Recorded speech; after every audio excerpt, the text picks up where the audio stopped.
Hey guys, and welcome back to an all new Colt Culture video. Today, as you can see, I got both of the F-150s with me, 2022s, and we're going to go over the top 5 mods for your 21 plus F-150. Let's just get right into it. This is Future Blake interjecting into the video to say, even if you don't have an F-150 or a new F-150, even if you just have a truck in general, you might like this video. So stay tuned and see if it gives you any ideas for your truck. Okay, so number 5 on my list is something every car needs, especially trucks, because you can't even option high model trucks with rubber floors anymore. And that's gonna be floor mats. Here on my dad's truck, we got Huskies on the power boost. I have Lazafit in my truck. Here's the thing about floor mats. They're gonna run you anywhere between $150 to about $500, depending on how extreme you wanna get with your floor mats. But again, you really wanna save this carpet. If you have mud, snow, sand, anything like that, it's pretty much impossible to get out of this carpet and it will ruin the truck, especially on these higher models. I wish Ford would bring back, rubber flooring or even a drain like how they do in the Broncos, but we don't have that. So floor mats are gonna be number 5 on my list. Okay, moving on to number 4 on my list is gonna be a good bed cover. A good bed cover is gonna keep out any dirt, water, or any sort of debris, and it's gonna also keep thieves out of getting into the back of the truck, which is something that's very important as well. This is an OEM Ford bed cover, is a retractable bed cover. In my opinion, this is the best type of one you can get. I have a whole video on this and everything else I'll be talking about today, so you can go check those out if you're at all curious. Now, a good bed cover is going to run you anywhere from $1,000 to about $4,000, depending on if you want it painted, depending on the material it's made out of. And that's not even talking about any sort of camping shell, which is also a good option if you're into that type of thing. So number 3 is kind of where we're stepping it up. This is where you go from like an everyday kind of truck guy to like a real truck guy. And that's going to be suspension. We went ahead and just went with a rough country kit here. It's not the most expensive kit, it's not the cheapest kit, but it does a lot for the truck, as in adding some height to the truck, giving you a more smooth ride, and allowing a little bit more off-road clearance. Now, suspension has the widest array of price range because you can get a pretty cheap suspension kit for around, I don't know, $1,000, $800, and that'll get you a lift.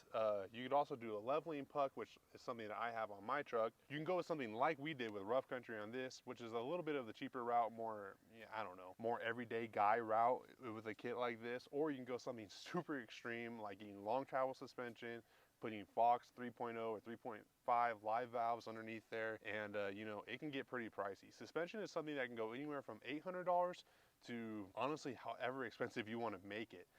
I've heard of suspension transformations costing 25 grand to cut into the bed, not just the shocks alone. Now, suspension is something that always is important to me on my trucks, is always something that I try to prioritize.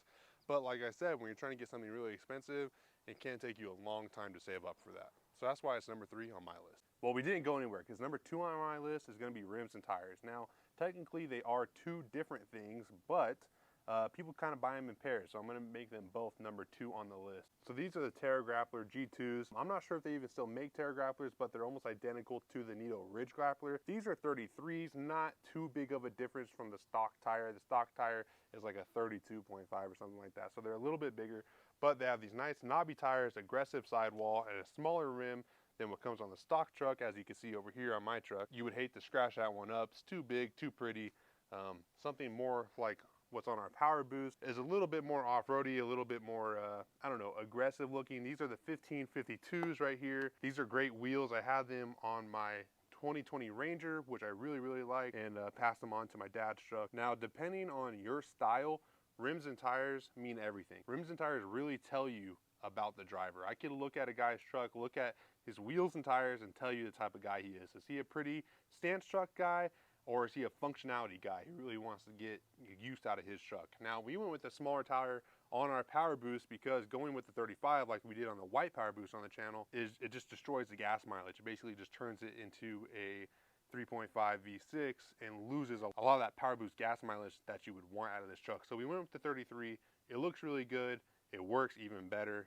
As you can tell, snow and mud rated, 3-peak rated. If it's not 3-peak rated, don't put it in the snow. The prices for a good set of tires varies a lot actually, but most of the time you're looking around $2,500 depending on your rim and depending on the tire. Also, very much so depending on the size of the tire. Now, the current market tires are crazy expensive, but in normal times, I think you're looking at about $2,500 for a good set of wheels and tires. Okay, so number 1 on my list, no surprise, I feel like this should be every truck guy's number one.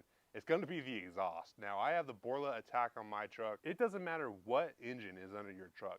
I feel like every truck owner can take pride in an exhaust. Even if it's a 3.5 power boost or 2.7 or whatever. I think you can take a lot of pride in your exhaust, making the truck sound more aggressive and more unique to you. If someone says, man, it's just a V6, there's no point putting an exhaust on it. That's BS, I think. Because, you know, you don't want to sound like all the other V6s, right? Yes, sometimes it sounds like an angry blender. You know, it's not going to sound like this bad boy, but I still think it's worth the mod. Now, let's take a listen to mine. Love it. Now, a good exhaust from pretty much any brand, whether it be MBRP, Borla, Corsa, they're going to be 12 to 1500 range. 1500 is pretty much like cream of the crop type of exhaust systems.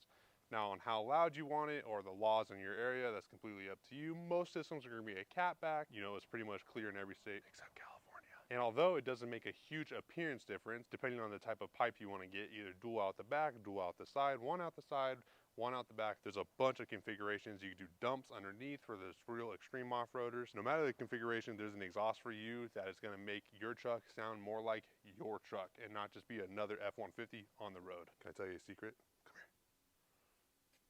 Closer. Just too close. Back up.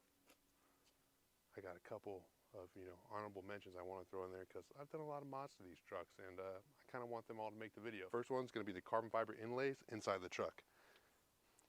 I think it looks super nice, sets us apart. It's on the Shelby system, it's on the Raptors, and now it's in my truck. You might also notice the Cup Hero liners, linked in the description below. Those also add a nice little detail. I like to match the color of the outside of the truck, inside of the truck.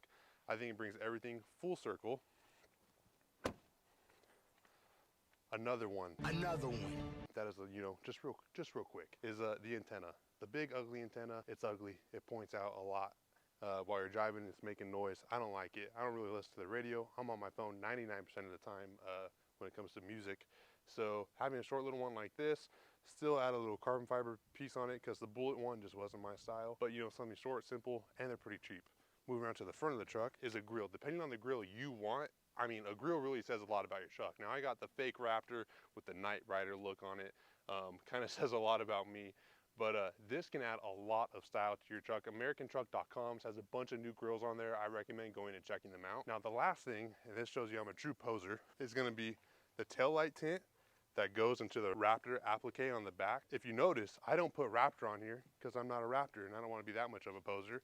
Don't pay attention to how dirty it is. Those taillights flow into that applique really nice, and I think it makes my truck really stand out amongst the crowd. I can also not forget about a good set of running boards and some nice fender flares to really set you apart from the rest of the truck market. Alrighty guys, that is gonna be it for today's video. If you like anything here, make sure you check out my previous videos. You can see all the mods, me installing them on my truck. And hey, if you like what you see here and it's your first time here, please make sure you subscribe, like, comment. Comment down below, what is your favorite mod that you've done to your truck? And comment what the order of my list should have been in according to you. Thank you guys so much for watching. I really appreciate it.